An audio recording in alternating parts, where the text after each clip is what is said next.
বুড়া বই গেলে ধারে কিনা দিলে তোকে গালি বাছান করবে মানে কি তোকে চমু খাবে কি অত সব জানি নাই কিনে দিবে না বলো আমার ঘরে বয়ে তোমার কামার খাবো বাবা তোর বেড়ে গেছে গো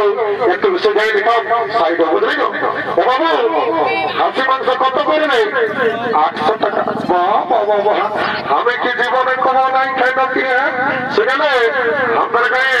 সৌদিন 700 টাকা করে দেয় আর তোর ফুলের দামটা বেড়ে গেল বাবু ওরা বড় পেনে বিদেশি কাশি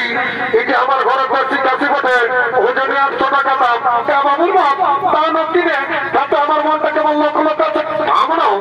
50 টাকা বাঁচাতে পারলে আমার একটু মানে খাওয়াবো কারণ থাক বাবু শুনেলে 750 টাকা দিব শুনেলে আমি মারিস না আর বহুটার থেকে যদি ভালো অর্জন করেছিস মানে এমন চড়ান দিব মাস্টার কদিন বুঝে যাবি তুই লিয়ে লাগতেছি নাকি শুনেলে লিবি তবে মানে আমার ঘরতে আরো ভালো নাই বুঝলি বাবুর বাপ তাও না কিনে আমরা দেখি বাবু 1 কিলো থেকে বুঝলি দিদি এর থেকে ফুলমালা নাই লিব এর ময়লা দেখাচ্ছে আয় না এইখানে কি বিক্রেছে যাবো বাবু তোর ঘেরা কত কিলো রে 50 টাকা কিলো বাবু আগে